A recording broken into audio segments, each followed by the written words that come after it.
ವ್ಯಕ್ತಿಯ ವ್ಯಕ್ತಿತ್ವವನ್ನು ಔನ್ನತ್ಯಕ್ಕೇರಿಸಿ ಅವನ ವಿಚಾರಧಾರೆಗಳಲ್ಲಿ ಸ್ಪಷ್ಟತೆ ತಂದರೆ ಸಂಗೀತವು ಆ ವ್ಯಕ್ತಿತ್ವದಲ್ಲಿ ಮಾಧುರ್ಯವನ್ನು ಲಾಲಿತ್ಯವನ್ನು ತರುತ್ತದೆ. ಜ್ಞಾನವು ಒಬ್ಬ ಸಾಧಾರಣ ಮನುಷ್ಯ ವಾದುದನ್ನು ಮಾಡಲು ಪ್ರೇರಣೆ ನೀಡುತ್ತದೆ.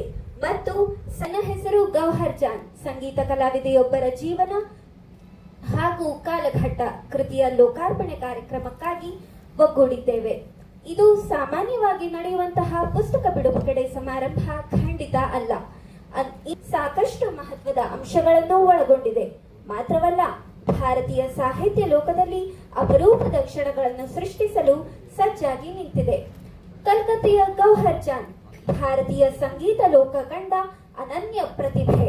ಭಾರತದಲ್ಲಿ ಗ್ರಾಮೋಫೋನ್ ಅನ್ನು ಪರಿಚಯಿಸಲಾದಾಗ ಅದರಲ್ಲಿ ತನ್ನ ಧ್ವನಿ ಮುದ್ರಣ ಮಾಡಿದ ಮೊದಲ ಸಂಗೀತ ಕಲಾವಿದೆ. ಆಫ್ ಅ ಮ್ಯೂಸಿಷಿಯನ್ ಅತ್ಯಂತ ಆಳವಾಗಿ ಅಧ್ಯಯನ ನಡೆಸಿ ಹೃದಯ ಸ್ಪರ್ಶಿಯಾಗುವಂತೆ ಡಾಕ್ಟರ್ ವಿಕ್ರಮ್ ಬರೆದ ಈ ಕೃತಿಯು ಸಾಹಿತ್ಯ ಅಕಾಡೆಮಿಯ ಇಂಗ್ಲಿಷ್ ಸಾಹಿತ್ಯ ವಿಭಾಗದಲ್ಲಿ ಪ್ರಥಮ ಯುವ ಪುರಸ್ಕಾರ ಗೌರವ ಮತ್ತು ಐತಿಹಾಸಿಕ ಸಂಶೋಧನೆಯಲ್ಲಿನ ಶ್ರೇಷ್ಠತೆಗಾಗಿ ನ್ಯೂಯಾರ್ಕ್ನ ARAC ಅಂತಾರಾಷ್ಟ್ರೀಯ ಪ್ರಶಸ್ತಿಯ ಗೌರವಕ್ಕೆ ಪಾತ್ರವಾಗಿದೆ.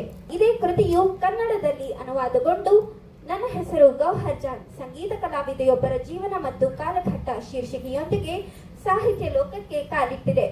ಇದರ ವೈಶಿಷ್ಟ್ಯವೇ ಮಾಡಲಾದ ಭಾರತದ ಮೊದಲ ಪೂರ್ಣ ಪ್ರಮಾಣದ ಸಾಹಿತ್ಯ ಕೃತಿ ಇದಾಗಿದೆ. ವಿಶೇಷ ಆಹ್ವಾನಿತರಿಗೂ ಹಾಗೂ ಸಹೃದಯ ಸಾಹಿತ್ಯ ಪ್ರೇಮಿಗಳಿಗೂ ನನ್ನ ತುಂಬ ಹೃದಯದ ಸ್ವಾಗತ. ಇದೀಗ ಕಾರ್ಯಕ್ರಮಕ್ಕೆ ಆಗಮಿಸಿರುವ ಎಲ್ಲ ಗಣ್ಯರನ್ನು ಸ್ವಾಗತಿಸಬೇಕೆಂದು ನಾನು ಸಾಹಿತ್ಯ ಪ್ರಕಾಶನದ ಸಂಸ್ಥಾಪಕರು. ಕನ್ನಡದಲ್ಲಿ 12 ವರ್ಷಗಳ ನಂತರ ಬರ್ತಾ ಇದೆ. ಇದು ಗೌಹರ್ ಜಾನ್ ಕನ್ನಡಕ್ಕೆ ಬಂದಿರೋ ಪ್ರಸಂಗವೇ ಒಂದು ಬಹಳ ವಿಶೇಷವಾಗಿತ್ತು. ಪ್ರತಿ ಸಲ ವಿಕ್ರಮ್ ಸಂಪತ್ ಅವರ ಪುಸ್ತಕಗಳ ಅನುವಾದವನ್ನು ಒಂದು 5-6 ಜನರ ತಂಡವೊಂದು ಮಾಡ್ತಿತ್ತು. ಯಾಕಂದರೆ ಅವ್ರದ್ದೆಲ್ಲ ಬೃಹತ್ ಗಾತ್ರದ ಪುಸ್ತಕಗಳು, ಒಬ್ಬರು ಇಬ್ಬರಿಂದ ಆಗ್ತಿರ್ಲಿಲ್ಲ, ಒಂದು 4-5 ಜನ ಸೇರಿ ಮಾಡ್ತಾ ಇದ್ರು. ಬಹಳ ಕಷ್ಟ ಅನುಭವಿಸ್ತಾ ಇದ್ವಿ. ಒಂದು 200 ಪುಟ ಮಾಡೋಕ್ಕೆ ಒಬ್ಬೊಬ್ಬರಿಂದನೂ ಒಂದು 2 ತಿಂಗಳು, 3 ತಿಂಗಳು, 4 ತಿಂಗಳು ಆಗ್ತಾ ಇತ್ತು. ಈ ಹೊಸ ತಂತ್ರಜ್ಞಾನ ನಾವು AI ಇದರಿಂದ ಈ ಅನುವಾದಕರ ಕೆಲಸ ತುಂಬ ಹಗುರ ಆಗಿಬಿಡ್ತು. 5% ಮಾತ್ರ ಈ ಅನುವಾದಕರು ಅದಕ್ಕೆ ಮಾನವ ಸ್ಪರ್ಶವನ್ನು ಕೊಟ್ಟು ಅದನ್ನು 100% ಅಕ್ಯುರಸಿ ಮಾಡ್ತಾಯಿದ್ರು. ಆ ನಿಟ್ಟಿನಲ್ಲಿ ಭಾರತದ ಎಲ್ಲ ಭಾಷೆಗಳಲ್ಲೂ ಕೂಡ ಒಂದು ಸಮಗ್ರವಾದ ಒಂದು ದೊಡ್ಡ ಕೃತಿ ಒಂದು ಅನುವಾದಗೊಂಡು AI ತಂತ್ರಜ್ಞಾನದಲ್ಲಿ ಅನುವಾದಗೊಂಡು ಬರ್ತಾ ಇರೋದು ಕನ್ನಡದ ಈ ಗೌಹರ್ ಜಾನ್. ಇದೊಂದು ಎಲ್ಲ ಕನ್ನಡಿಗರಿಗೂ ತುಂಬ ಹೆಮ್ಮೆಯ ವಿಷಯ. ಬಹಳ ಪತ್ರಿಕೆಗಳಲ್ಲಿ, ಈ ಸೋಷಿಯಲ್ ಮೀಡಿಯಾದಲ್ಲಿ ಒಂಥರ ಅನುವಾದಕರಿಗೆ ಏನು ಕೆಲಸ ಇಲ್ವಾ, ಅನುವಾದಕರ ಹೊಟ್ಟೆಪಾಡು ಏನು, ಹಾಗೆ ಹೀಗೆ ಅಂತ ಹೇಳಬೇಕಾಗಿತ್ತು ಭಾಳ ಚೆನ್ನಾಗಿ. ಆದರೆ ಈ ಪುಸ್ತಕ ಓದಿದಾಗ ಗೊತ್ತಾಗತ್ತೆ ಅದು ಎಷ್ಟು ಒಳ್ಳೆ ಅತ್ಯುತ್ತಮವಾದ ತಂತ್ರಜ್ಞಾನ ಇದು, ಅನುವಾದದ ತಂತ್ರಜ್ಞಾನ.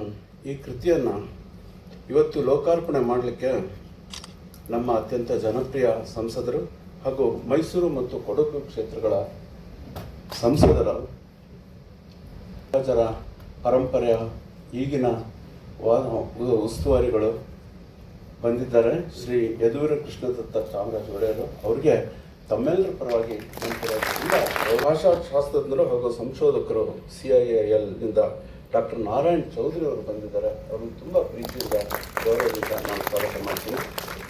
ಎಂದಿನಂತೆ ವಿಕ್ರಮ್ ಸಂಪತ್ ಅವರ ಇದೊಂದು ಅದ್ಭುತವಾದ ಶೋ. ತಾವು ನಿಜವಾಗ್ಲೂ ತುಂಬ ಪಡ್ಕೊಂಡು ಹೋಗ್ತೀರಿ. ಅವರ ಇದೆಲ್ಲ ಪ್ರೆಸೆಂಟೇಷನ್ ನೋಡಿ, ಅವ್ರ ಮಾತುಗಳನ್ನು ಕೇಳಿ. ಅವ್ರ ಪುಸ್ತಕ ಗೌಹರ್ ಜಾನ್ ಅನುವಾದ ಅಂತೂ ತುಂಬಾ ಅದ್ಭುತವಾಗಿದೆ. ನಾವು ಪ್ರತಿ ಸಲ ಅದರ ಪರಿಷ್ಕರಣೆ ಪ್ರೂಫ್ ಓದುವಾಗ ಎಷ್ಟು ಕಷ್ಟಪಡ್ತಿದ್ವಿ ಅನ್ನೋದು ನಮಗೆ ಗೊತ್ತು. ಒಂದು 2-3 ಜನರ ತಂಡ ಇದೆ ಹುಬ್ಬಳ್ಳಿಲಿ ಇದೇ ಕೆಲಸ ಮಾಡೋಕ್ಕೆ. ಆದರೆ ಗೌಹರ್ ಜಾನ್ ತುಂಬ ಸುಗಮವಾಗಿ ನಮ್ಮ ಪ್ರೂಫ್ ರೀಡಿಂಗ್ ಕೆಲಸ ಆಯಿತು. G. Alshekar, Shri Gauri S. Joshi ಹಾಗೂ ಪ್ರತಿಯೊಬ್ಬರು ನಾನು ತುಂಬ ಪ್ರೀತಿಯಿಂದ, ಗೌರವದಿಂದ, ಅಭಿಮಾನದಿಂದ ಸ್ವಾಗತ ಮಾಡ್ತೀನಿ. ಕಾರ್ಯಕ್ರಮಕ್ಕೆ ಆಹ್ವಾನಿತರಾಗಿರುವ ಎಲ್ಲ ಗಣ್ಯರು ಹಾಗೂ ಅತಿಥಿಗಳಿಗೆ ಸ್ಮರಣೆ ನೀಡಿ ಗೌರವಿಸಬೇಕೆಂದು ಡಾಕ್ಟರ್ ವಿಕ್ರಮ್ ಸಂಪತ್ರಿಗೆ ಕೇಳಿಕೊಳ್ಳುತ್ತಿದ್ದೆ.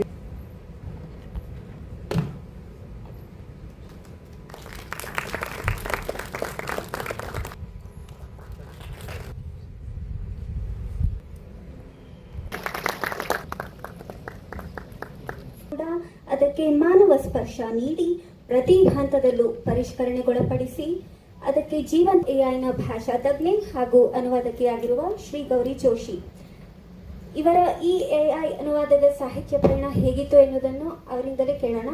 ಶ್ರೀ ಗೌರಿ ಮ್ಯಾಮ್. ತುಂಬಾ ದೊಡ್ಡವ್ರು ಕೂತ್ಕೊಂಡಿದ್ದಾರೆ, ತುಂಬಾ ಚಿಕ್ಕವಳು ಏನೇನೋ ಮಾತಾಡೋದಕ್ಕೆ. ಬಟ್ ಸ್ಟಿಲ್ ಒಂದು ಅನುವಾದ ಎಐ ಅನುವಾದ ಮಾಡಿದ ಹಿನ್ನೆಲೆಯಲ್ಲಿ ನಾನೊಂದಿಷ್ಟು ನನ್ನ ಅನುಭವಗಳನ್ನ ನಿಮ್ ಜೊತೆ ಹಂಚ್ಕೊಳ್ಳೋಕೆ ಇಷ್ಟಪಡ್ತೀನಿ. ಒಂದು ಕ್ರಿಯೇಟಿವ್ ಫೀಲ್ಡ್ ಅಲ್ಲಿರೋ ಯಾರಿಗೇ ಆದ್ರೂ ಕೂಡ ಒಂದು ರೆಕಾರ್ಡ್ ಬ್ರೇಕಿಂಗ್ ಒಂದು ಪ್ರಾಜೆಕ್ಟ್ ಅಲ್ಲಿ ತೊಡಗಿಸ್ಕೊಳ್ಬೇಕನ್ನೋ ಆಸೆ ಎಲ್ರಿಗೂ ಇರುತ್ತೆ. ಹಾಗೆ ನನಗೂ ಕೂಡ ಇತ್ತು. ಟ್ರಾನ್ಸ್ಲೇಷನ್ ಜರ್ನಿ ಸ್ಟಾರ್ಟ್ ಆದಾಗ ಯಾವ್ದಾದ್ರು ಒಂದು ಒಳ್ಳೆ ಬುಕ್ಕಿಗೆ ನಾನು ಕೆಲಸ ಮಾಡಬೇಕು ಅನ್ನೋದು ಇಟ್ ವಾಸ್ ಮೈ ಡ್ರೀಮ್. ತುಂಬಾ ಪ್ರಾಜೆಕ್ಟ್ಸ್ ಮಾಡ್ತಾ ಇದ್ದೆ, ಬಟ್ ಈ ತರ ರೆಕಾರ್ಡ್ ಬ್ರೇಕಿಂಗ್ ಅಂತ ಸಿಕ್ಕಿದ್ದು ನನಗೆ ಗೌಹರ್ ಜಾನ್. ಇದು ತುಂಬಾ ಸ್ಪೆಷಲ್. ಈಗ ಆಲ್ರೆಡಿ ಸುಬ್ರಹ್ಮಣ್ಯ ಸರ್ ಕೂಡ ಎಕ್ಸ್ಪ್ಲೈನ್ ಮಾಡಿದ್ದಾರೆ ಏನು ಹೇಗೆ ಅಂತ ಹೇಳಿ. ಇದು ಮೊದಲು ನನಗೆ ಬಂದಾಗ ಎಐ ನಿಂದ ನಾವು ಟ್ರಾನ್ಸ್ಲೇಟ್ ಮಾಡಬೇಕು ಅಂತ ಗೊತ್ತಾಯ್ತು. ಸೊ ನನಗೂ ಕೂಡ ಕನ್ಫ್ಯೂಷನ್ಸ್ ಇತ್ತು, ಹೇಗಾಗಬಹುದು ಇದು ಅಂತ ಹೇಳಿ. ಯಾಕಂದ್ರೆ ನಮ್ಗೆ ಎಲ್ರಿಗೂ ಅದೊಂದು ಥಾಟ್ ಇದೆ, ಎಐ ಮಾಡಿದ್ದು ಸರಿ ಆಗೋದಿಲ್ಲ, ಅಷ್ಟು ಚೆನ್ನಾಗಿ ಬರೋದಿಲ್ಲ ಅಂತ ಹೇಳ್ಬಿಟ್ಟು. ಸೊ ನಾನು ಅದೇ ಒಂದು ಕನ್ಫ್ಯೂಷನ್ ಜೊತೆಗೆ ಕೆಲಸ ಸ್ಟಾರ್ಟ್ ಮಾಡಿದ್ದು. ಬಟ್ ಮಾಡ್ತಾ ಹೋದಾಗೆ ನನಗೆ ಅದ್ರದ್ದೊಂದು ಆಳ ಇಷ್ಟಿದೆ ಅಂತ ಹೇಳಿ ನನಗೆ ಅರ್ಥ ಆಯ್ತು. ಇದೆಲ್ಲ ಅರ್ಥ ಮಾಡ್ಕೊಳ್ಳೋಕ್ಕಿಂತ ಮೊದಲು ನಾವು ಆಥರ್ ಯಾರು, ಅವ್ರದ್ದು ಕಾನ್ಸೆಪ್ಟ್ ಹೇಗಿರುತ್ತೆ, ಹೇಗೆ ಬರೀತಾರೆ, ಆ ಸಬ್ಜೆಕ್ಟ್ ಏನು, ಮತ್ತೆ ಆ ಪುಸ್ತಕ ಯಾವ್ದ್ರ ಬಗ್ಗೆ ಇದೆ, ಇದೆಲ್ಲ ತುಂಬಾ ಆಳವಾಗಿ ಅಧ್ಯಯನ ಮಾಡ್ಕೊಳಕ್ ನಾವು ಇಷ್ಟಪಡ್ತೀವಿ. ಅವಾಗ ಮಾತ್ರ ನಾವು ಆ ಒಂದು ಪುಸ್ತಕಕ್ಕೆ ಜಸ್ಟಿಸ್ ಕೊಡೋದಕ್ಕೆ ಸಾಧ್ಯ ಆಗುತ್ತೆ. ಅಂಡ್ ಪ್ರಾಸೆಸ್ ಸ್ಟಾರ್ಟ್ ಆದಾಗ ನಾವು ವರ್ಡ್ ಟು ವರ್ಡ್ ಟ್ರಾನ್ಸ್ಲೇಷನ್ ಮಾಡಿ ರೀಡಬಿಲಿಟಿ ಸರಿ ಇದೆನಾ ಇಲ್ವಾ, ಪದ ಪ್ರಯೋಗ ಸರಿ ಇದೆ ಇಲ್ವಾ ಅಂತ ನಾವೆಲ್ಲ ಚೆಕ್ ಮಾಡ್ತೀವಿ. ಇದಿಷ್ಟು ಆಗೋಷ್ಟೊತ್ತಿಗೆ ನಾವು ತಗೊಳ್ಳೋಂಥ ಟೈಮ್ ತುಂಬಾನೇ ಜಾಸ್ತಿ ಇರುತ್ತೆ. ಮೇ ಬಿ ಒಂದೊಂದು ಬುಕ್ ಮಾಡೋದಕ್ಕೂ ನಮಗೆ ಮೇ ಬಿ 6, 7, 8 ತಿಂಗಳ ಸಮಯ ಬೇಕಾಗುತ್ತೆ ಪುಸ್ತಕದೊಂದು ಗಾತ್ರದ ಆಧಾರದ ಮೇಲೆ. ಇನ್ನು ವಿಕ್ರಮ್ ಸರ್ ಬುಕ್ಸ್ ಬಂದ್ರೆ ಡೆಫಿನೆಟ್ಲಿ ಅದಕ್ಕೆ ನಮಗೆ ತುಂಬಾ ಟೈಮ್ ಬೇಕು. ಯಾಕಂದ್ರೆ ತುಂಬಾ ಆಳವಾಗಿ ಅವರು ಅಧ್ಯಯನ ಮಾಡಿ ಬರೀತಾರೆ, ತುಂಬಾ ಡೆಪ್ತ್ ಇರುತ್ತೆ. ಹಾಗೆ ಆ ಸಬ್ಜೆಕ್ಟ್ ನ ನಮ್ಗೆ ಅರ್ಥ ಮಾಡ್ಕೊಳ್ಳೋಕ್ಕೂ ಟೈಮ್ ಬೇಕಾಗುತ್ತೆ. ಸೊ ಇಷ್ಟೆಲ್ಲ ಚಾಲೆಂಜಸ್ ನಮ್ಗೆ ಇರುತ್ತೆ. ಬಟ್ ಎಐ ನಿಂದ ಬಂದಾಗ ಪ್ರಾಸೆಸ್ ಹೇಗಿತ್ತು ಅಂತ ಹೇಳಿದ್ರೆ, ನಮಗೆ ಫಸ್ಟ್ ಡ್ರಾಫ್ಟ್ ರೆಡಿಯಾಗಿ ಕೈಗೆ ಸಿಕ್ಕಿತ್ತು. ಅಂದ್ರೆ ಮೊದಲನೇ ಹಂತದ ಅನುವಾದ ರೆಡಿ ಆಗಿತ್ತು. ಅಂಡ್ ಲೇಟರ್ ಆನ್ ನಾವು ಅದ್ರ ಮೇಲೆ ಅದನ್ನ ಇಂಪ್ರೂವೈಸ್ ಮಾಡ್ತಾ ನಾವು ಹೋಗಿದ್ದು. ಅಂದ್ರೆ ಆ ಪದ ಪ್ರಯೋಗ ಸರಿ ಇದೆನಾ ಇಲ್ವಾ, ಆ ಕಾಂಟೆಕ್ಸ್ಟ್ ಹೇಗಿದೆ, ಬಹುಶಃ ಅದು ಸೂಟೇಬಲ್ ಆಗಿದೆನಾ ಇಲ್ವಾ ಅನ್ನೋದನ್ನ ನೋಡ್ಕೊಂಡು ನಾವು ಎನ್ಹಾನ್ಸ್ ಮಾಡ್ತಾ ಹೋದ್ವಿ. ಇದ್ರಲ್ಲಿ ನಮ್ಗಾಗಿದ್ ಮೇಜರ್ ಬೆನಿಫಿಟ್ ಏನು ಅಂತ ಹೇಳಿದ್ರೆ, ಒಂದು ಕೃತಿನ ನಾವು ಓದುಗರಿಗೆ ತಲುಪಿಸಬೇಕಾದಾಗ ಒಬ್ಬ ಅನುವಾದಕರಿಗೆ ತುಂಬಾ ದೊಡ್ಡ ಜವಾಬ್ದಾರಿ ಇರುತ್ತೆ. ಅಂದ್ರೆ ಮೂಲ ಅರ್ಥಕ್ಕೆ ಎಲ್ಲೂ ನಾವು ಚ್ಯುತಿ ಬರ್ದಿರೋ ಹಾಗೆ ಅದನ್ನ ನಾವು ಕಂಟಿನ್ಯೂ ಮಾಡ್ಬೇಕಾಗುತ್ತೆ. ಸೊ ನಮ್ಗೆ ಮೇ ಬಿ ಮೊದಲನೇ ಪ್ರಾಸೆಸ್ ಅಲ್ಲಿ ತುಂಬಾ ಟೈಮ್, ನಮಗೂ ತುಂಬಾ ಪ್ರೆಷರ್ ಇರ್ತಿತ್ತು, ಬೇಗ ಮುಗಿಸ್ಕೊಡ್ಬೇಕು ಅಂತ ಹೇಳಿ. ಎಷ್ಟೋ ಸಲ ನಮ್ಗೆ ಹರಿಯಲ್ಲಿ ನಾವು ಪ್ರಾಜೆಕ್ಟ್ ಮುಗಿಸ್ಬೇಕಾಗ್ತಿತ್ತು. ಬಟ್ ಇದು ಆದ್ಮೇಲೆ ನಮ್ಗೆ ಆ ಇಡೀ ಒಂದು ಕ್ವಾಲಿಟಿ ಬಗ್ಗೆ ಜಾಸ್ತಿ ಫೋಕಸ್ ಮಾಡೋದಕ್ಕೆ ಸಾಧ್ಯ ಆಯ್ತು ಅಂತ ಹೇಳೋದಕ್ಕೆ ನಾನು ಇಷ್ಟಪಡ್ತೀನಿ. ಸೊ ಆ ಹಿನ್ನೆಲೆಯಲ್ಲಿ ಈ ಒಂದು ಪ್ರಯೋಗ ತುಂಬಾನೇ ಮುಖ್ಯ ಆಗುತ್ತೆ ಅನ್ನೋದು ನನ್ನ ಅಭಿಪ್ರಾಯ. ಅಥವಾ ಅವ್ರಿಗೆ ಜಾಬ್ ಕಳ್ಕೊಳ್ಳೋ ಹಾಗೆ ಮಾಡುತ್ತೆ ಅಂತ ಹೇಳ್ತಾರೆ. ಬಟ್ ಇವತ್ತು it is advanced age. I think advance ಆಗ್ತಿರೋ ಹಾಗೆ ನಾವು ಕೂಡ ಅದಕ್ಕೆ ತಕ್ಕಂತ ಚೇಂಜಸ್ ಮಾಡ್ಕೊಳ್ಬೇಕಾಗಿರೋದು ಅದು ಇವತ್ತಿನ ಒಂದು ನೆಸೆಸಿಟಿ. ಡಾಕ್ಟರ್ ವಿಕ್ರಮ್ ಸಂಪತ್ ರವರು ಬರೆದ ನನ್ನ ಹೆಸರು ಗೌಹರ್ ಜಾನ್, ಸಂಗೀತ ಕಲಾವಿದೆಯೊಬ್ಬರ ಜೀವನ ಮತ್ತು ಕಾಲಘಟ್ಟ, ಈ ಕೃತಿಯನ್ನ ಲೋಕಾರ್ಪಣೆಗೊಳಿಸುವ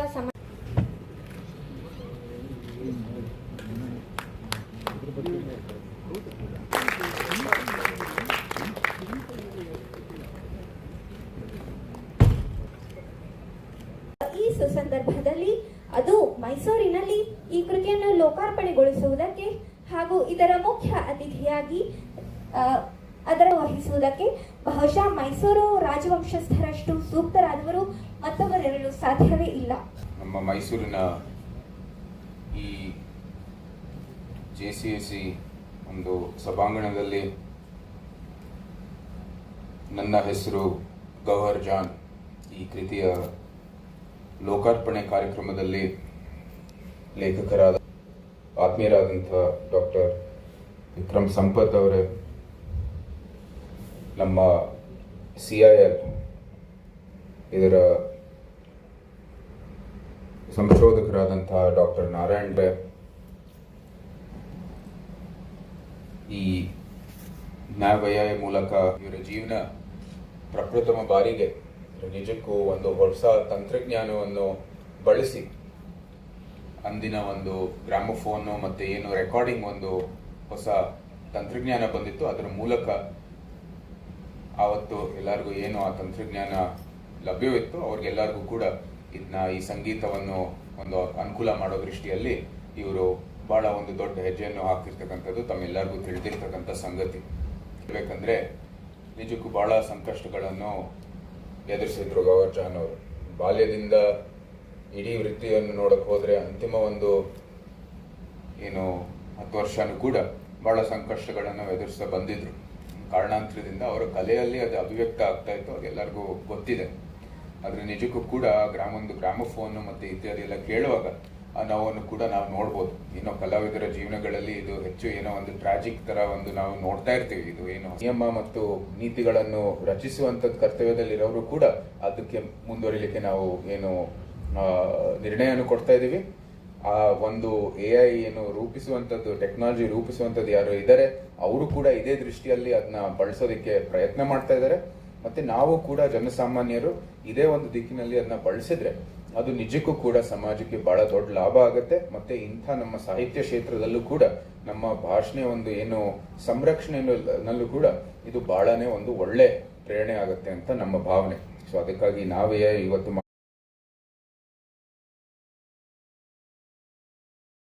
ಅನುವಾದ ಕ್ಷೇತ್ರದಲ್ಲಿ ದೊಡ್ಡ ಕೆಲಸ ಮಾಡುತ್ತಿರುವ ಬಹುಮುಖ್ಯ ಸಂಸ್ಥೆಯಾಗಿದೆ. ನಾವ್ ಎಐನ ಈ ಎಐ ಅನುವಾದ ಪಯಣದಲ್ಲಿ CILನ ಭಾಷಾ ತಜ್ಞರು ಕೂಡ ಕೈಜೋಡಿಸಿದ್ದಾರೆ, ಕೊಡುಗೆ ನೀಡುತ್ತಿದ್ದಾರೆ. ಚೌಧರಿಯವರು ಇಂದಿನ ಕಾರ್ಯಕ್ರಮದ ಗೌರವ ಅತಿಥಿ ಸ್ಥಾನವನ್ನಲಂಕರಿಸಿದ್ದಾರೆ. ಭಾಷೆ MP, Member of Parliament, Dr. esteemed guests on the dais and esteemed audience. I see a very erudite audience here.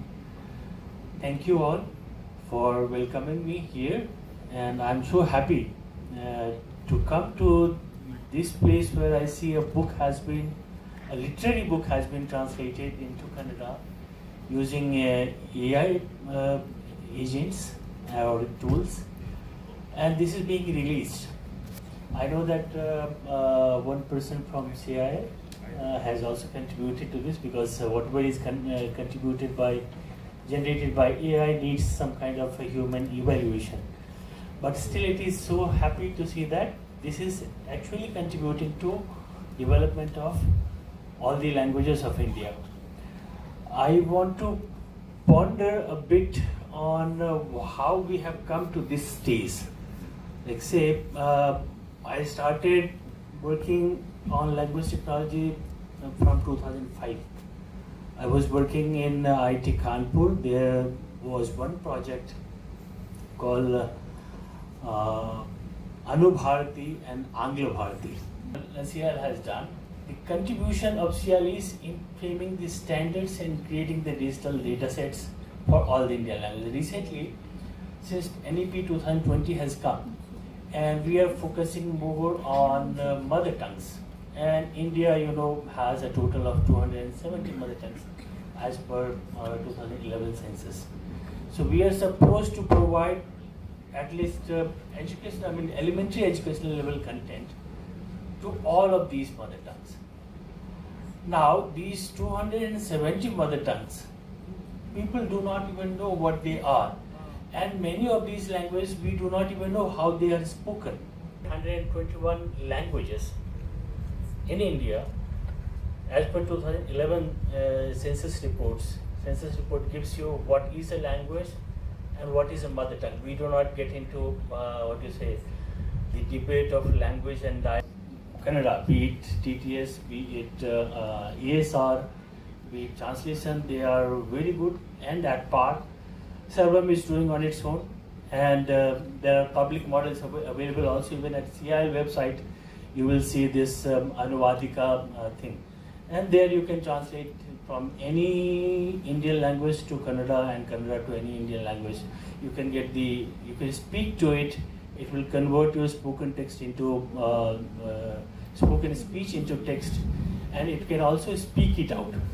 But there is always a better chance to improve upon it. So let's say, for example, what Sarvam is doing. Sarvam is known mainly for its TTS engines.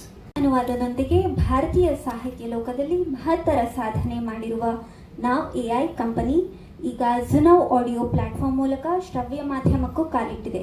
ಅದರ ಒಂದು ತುಣುಕು ಇದೀಗ ನಿಮ್ಮ ಮುಂದೆ. ಸಲಹೆಗಾರರಾಗಿರುವ professor GL Shekhar ಇವತ್ತಿನ ಕಾರ್ಯಕ್ರಮದಲ್ಲಿ ಉಪಸ್ಥಿತರಾಗಬೇಕಂತ ಕೇಳ್ಕೊತೀನಿ. ಇರ್ತಕ್ಕಂಥ ಗಣ್ಯರೇ, ಮೈ ಗುಡ್ ವಿಕ್ರಮ್ ಆ್ಯಂಡ್ ಪ್ರಚಾರ ಕೊಡಬೇಕೋ ಕೊಡಬಾರ್ದು ಅನ್ನೋ ಒಂದು ಜಿಜ್ಞಾಸೆಯಲ್ಲಿ ಇದು ಕೇವಲ ಒಂದು ಸಣ್ಣದ ಒಂದು ಪುಸ್ತಕ ಬಿಡುಗಡೆಯ ಸಮಾರಂಭ ಅಲ್ಲ. ಇಲ್ಲಿ ಏನು AI ಟೆಕ್ನಾಲಜಿ ನಾವು ಅಳವಡಿಸ್ಕೊಂಡಿದ್ದೀವಿ ಅದರ ಬಗ್ಗೆ ಹೆಚ್ಚು ಒತ್ತು ಕೊಡಬೇಕು ಅಂತ ಹೇಳಿ ನಾನು ಹೇಳಿ ಕೇಳಿ ಪ್ರೊಫೆಸರ್ ಆಗಿದ್ದವನು. ಸುಮಾರು ಜನ ಇಂಜಿನಿಯರಿಂಗ್ ಕಾಲೇಜಸ್ಗೆ, ಶಾರದಾ ವಿಲಾಸ್ ಕಾಲೇಜ್ಗೆ, ಎಲ್ಲ ಕಾಲೇಜುಗಳಿಗೆ ನಾನು ವಿಚಾರನ ಮುಟ್ಟಿಸ್ದೆ. ಭಾಳ ಸಂತೋಷ ಆಗಿದೆ ನನಗೆ. ಸಾಕಷ್ಟು ಜನ ಸ್ಟೂಡೆಂಟ್ಸ್ಗಳು ಬಂದಿದ್ದಾರೆ, ಪ್ರೊಫೆಸರ್ಗಳು ಬಂದಿದ್ದಾರೆ. ಸೊ ಇದು ಒಂದು ವಾತಾವರಣ ಬದಲು ಆಗ್ತಾ ಇದೆ ಅನ್ನೋದಕ್ಕೆ ಒಂದು ಸೂಚನೆ. ಯದುವೀರ್ ಅವರು ಹೇಳಿದ್ರು ಹೇಗೆ ನಾವು ಟೆಕ್ನಾಲಜಿ ಅಡಾಪ್ಟ್ ಮಾಡ್ಕೋಬೇಕು ಅನ್ನೋ ಒಂದು ವಿಚಾರ. ನಾನು ಮತ್ತೆ AI ಬಗ್ಗೆ ನಾನು ಹೆಚ್ಚಾಗಿ ಏನೂ ಮಾತಾಡೋಕ್ಕೆ ಹೋಗೋದಿಲ್ಲ. ಕೆಲವರನ್ನ ಮಾತ್ರ ನಾನಿಲ್ಲಿ ಮತ್ತೊಮ್ಮೆ ಅವ್ರು ಬಂದಿರೋದನ್ನು ಭಾಳ ಹೆಮ್ಮೆಯಿಂದ ಹೇಳ್ತೇನೆ. ಆರ್ ಕೃಷ್ಣ ಅವರು ಬಂದಿದ್ದೀರಿ, ರಂಗರಾವ್ ಅಂಡ್ ಸನ್ಸ್ನ ಮುಖ್ಯಸ್ಥರು, ಹಾಗೆ ರೋಟರಿ ಕ್ಲಾಸ್ ಓನರ್. ಕೇಶವ್ ಅವರು ಬಂದಿದ್ದೀರಿ, ಅವರು ಕೂಡ ನಮ್ಮ one of the leading industrialist. SR Ramachandra ಅವರು ಬಂದಿದ್ದಾರೆ, ನರಸಿಂಹ ಶಾರದಾ ವಿಲಾಸ್ನವರು ಬಂದಿದ್ದಾರೆ, ಕ್ಯಾಪ್ಟನ್ ಸ್ವರೂಪ್ ಅವರು ಬಂದಿದ್ದೀರಿ, ನೀವು ನಿಮ್ಮ ಶ್ರೀಮತಿಯವರ ಜೊತೆ. ಸುನಿಲ್ ಬಾಳಿಗ ಅವರು ಬಂದಿದ್ದಾರೆ, Nagaraj BG, professor Sanjay, professor Hanumanthachar, professor Devika. ಆಮೇಲೆ ನಮ್ಮ ಒಂದು CAL ತಂಡವೇ ಬಂದಿದೆ. ಇದೊಂದು 2 ಮಾತುಗೋಸ್ಕರ ನಾನು ಮೈಕ್ ತಗೋತಾ ಇದ್ದೀನಿ. ಅದರ್ವೈಸ್ ಸಾಕಷ್ಟು MCನೂ ಕವರ್ ಮಾಡಿದ್ದಾರೆ, ಇದಕ್ಕೆ ಮುಂಚಿನ ಸ್ಪೀಕರ್ಗಳು ಕವರ್ ಮಾಡಿದ್ದಾರೆ. ಸೊ ನಾನು ಅದೇ ಮತ್ತೆ ಹೇಳಲಿಕ್ಕೆ ಹೋಗೋದಿಲ್ಲ. ಆ್ಯಂಡ್ ಎಲ್ಲದಕ್ಕಿಂತ ಭಾಳ ಮುಖ್ಯವಾಗಿ ನಮಗೆ ಸಂತೋಷ ತಂದಿರೋದು ರವಿ ಬಂದಿದ್ದಾರೆ. ನಾವೀಗ ನನಗೆ ಸುಬರ್ಣ ಅಂತ ಹೇಳಿದ್ರು, ಇದು ಒಂದು ಪುಸ್ತಕ ವೇಟಿಂಗ್ ಫಾರ್ ಶಿವ ಅಂತ ಹೇಳಿ, ಶಿವನಿಗಾಗಿ ಕಾಯುತ್ತಾ ಅಂತ ಹೇಳಿ ನಾವು ಟ್ರಾನ್ಸ್ಲೇಟ್ ಮಾಡಿದ್ವಿ ನಾವು 4-5 ಜನ ಸೇರಿ. ಆದರೆ ಇದು ಯಾವುದೇ ರೀತಿಯ ನಾವು ಟೆಕ್ನಾಲಜಿ ಯೂಸ್ ಮಾಡಲಿಲ್ಲ, ಭಾಳ ಫಿಸಿಕಲ್ ಆಗಿ ಒಂದು 4-5 ಜನ ಸೇರ್ಕೊಂಡು ಮಾಡಿದ್ವಿ. ವಿಕ್ರಮ್ ಅವರು ಭಾಳ ನಮ್ಮೊಂದು ಆವಾಜ್ ಹಾಕ್ಬಿಟ್ಟಿದ್ರು, ಇದು ಭಾಳ ಒಂದು 3 ತಿಂಗಳಲ್ಲಿ ಹಾಕಬೇಕು ಅಂತ ಹೇಳಿ. ನಾವೊಂದು 5-6 ಜನ ಹಂಚ್ಕೊಂಡ್ವಿ, ಮಾಡಿದ್ವಿ. ಚೆನ್ನಾಗಿ ಬಂದಿದೆ ಪುಸ್ತಕ. ಫಿಸಿಕಲ್ ಆಗೇ ಮಾಡಿ ತುಂಬ ಕಷ್ಟನೇ ಆಯಿತು, ಯಾಕೆಂದರೆ ರೆಫರೆನ್ಸಸ್ ಎಲ್ಲ ತುಂಬ 18th ಸೆಂಚುರಿ 17th ಸೆಂಚುರಿ ಲಿಟ್ರೇಚರ್ದು ಕನ್ನಡದಲ್ಲಿ ಟ್ರಾನ್ಸ್ಲೇಟ್ ಮಾಡಬೇಕಾದ್ರೆ ನಮಗೆ ಇಂಗ್ಲೀಷೇ ಅರ್ಥ ಆಗೋದಿಲ್ಲ, ಕನ್ನಡದಲ್ಲಿ ಟ್ರಾನ್ಸ್ಲೇಟ್ ಏನು ಮಾಡ್ತೀನಿ. ಸೊ ಆಗಿನ ನಾವು ಟಿಪ್ಪು ಸುಲ್ತಾನ್ಗೂ ಕೈ ಹಾಕಿದ್ವಿ. ಅದು ಟಿಪ್ಪು ಸುಲ್ತಾನ್ ಅಂತ ಇಟ್ ಇಸ್ ವೆರಿ ವಲ್ಯೂಮ್ನೆಸ್. ನಾನು ಸದಾ ಹೇಳ್ತಾ ಇರ್ತೀನಿ, 1950 ಪೇಜು, 1.4 kg ಪುಸ್ತಕ. ಸೊ ವೆರಿ ಅದನ್ನೊಂದು 4-5 ಜನ ಸೇರ್ ಮಾಡಿದ್ವಿ. ಆದರೆ ನನಗೀಗ ಸುಬರ್ಣ ಹೇಳಿದ್ರು, ನೋಡಿ ಇದು ಎಷ್ಟು ಚೆನ್ನಾಗಿ ಆಗಲೇ ಇವತ್ತಿಗೆ ಇದು 4ನೇ ಮುದ್ರಣ ಕಾಣ್ತಾ ಇದೆ ಅಂತೇಳಿ. ಆಗಸ್ಟ್ 31, 2024 ಮೊದಲನೇ ಮುದ್ರಣ, ಸೆಪ್ಟೆಂಬರ್ 20, 2024 ಎರಡನೇದು, ಜನವರಿ 12, 2025 ಮೂರನೇದು, ಏಪ್ರಿಲ್ 20, 2026 4ನೇ ಮುದ್ರಣ. ಅಂದರೆ within no time this book has attracted so many people. And ಇದು ಇವತ್ತು ಯಾತಕ್ಕೆ ಈ ಪುಸ್ತಕ 4ನೇ ಪ್ರಿಂಟ್ ಆಗಿದ್ದಾಗ ವಿಕ್ರಮ್ ಅವ್ರ ಕೈಲೇ ಅವ್ರಿಗೆ ಕೊಡಿಸಬಾರ್ದು.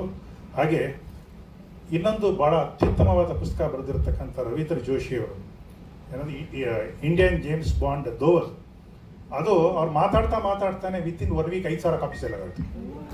ಸೊ ಅವರಿಬ್ಬರಿಗೆ ಒಂದೊಂದು ಕಾಪಿ ಕೊಡಿ ಅಂತ ಹೇಳಿ ಶಿವನಿಗಾಗಿ ಕಾಯುತ್ತಾ waiting for Shiva, the original author Sri Vikram Sampath, may I request you to please hand over a copy to His Highness and Ravi.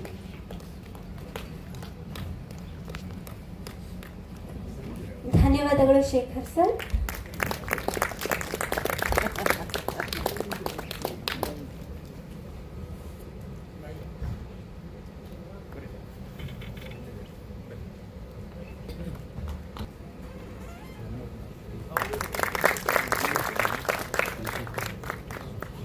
ಪ್ರಯತ್ನ ಪಟ್ಟೆವು. ಸೊ ಫಸ್ಟ್ ಕಟ್ ನಾವೇನು 1 ವರ್ಷದಿಂದ ಮಾಡಿದ್ವಿ, ಸುಮಾರು 30ರಿಂದ 35% ಟ್ರಾನ್ಸ್ಲೇಷನ್ ಅಕ್ಯುರಸಿ ಬರ್ತಾ ಇತ್ತು. ಅದಾದ ಮೇಲೆ ನಾವೇನು ಟ್ರಾನ್ಸ್ಲೇಷನ್ ಅದಕ್ಕೆ ಕರೆಕ್ಷನ್ ಮಾಡ್ತೀವಿ, ಡೈನಮಿಕ್ ಆಗಿ ತಗೊಂಡು ಅದು ಇಂಪ್ರೂವೈಸ್ ಆಗ್ತಾ ಹೋಗುತ್ತೆ.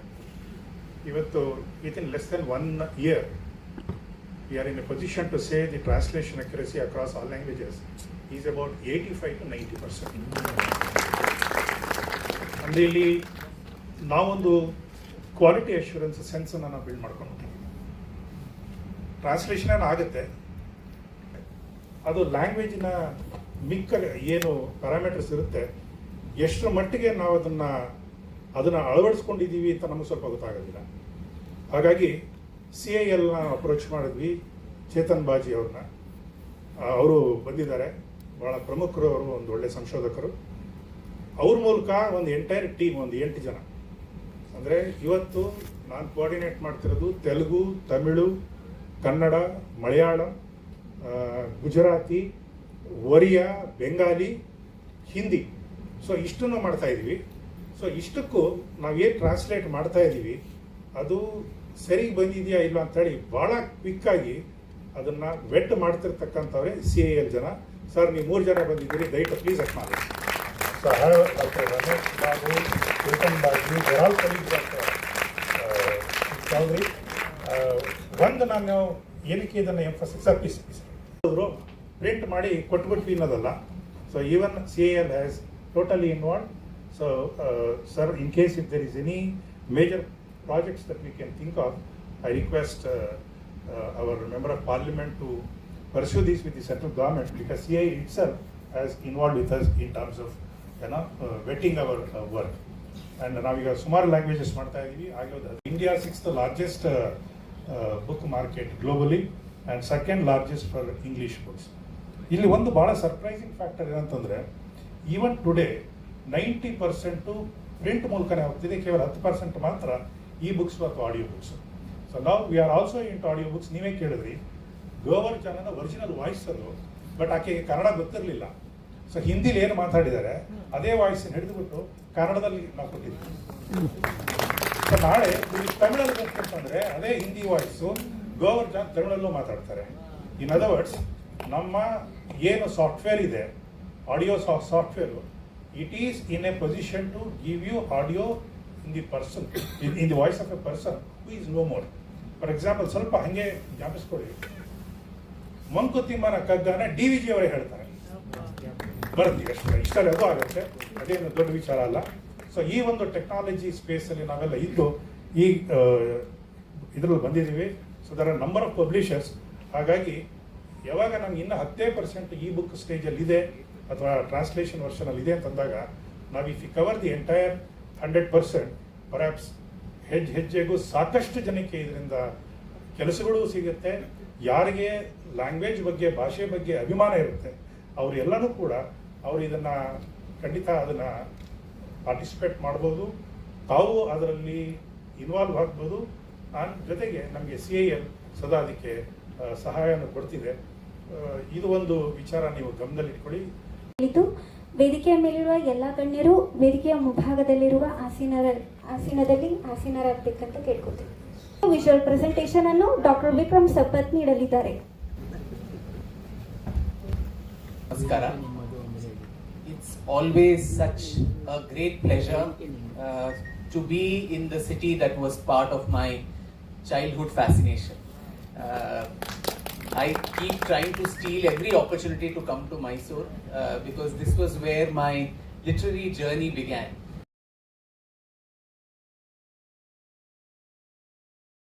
File about this lady called Gohar Jan, and the title said, this was the first gramophone celebrity singing and dancing girl of India. And I don't know, something about that name, I think the childhood fascination with Umrao Jan and Rekha and the wonderful movie, somehow it got me fixated. The name had a ring to it.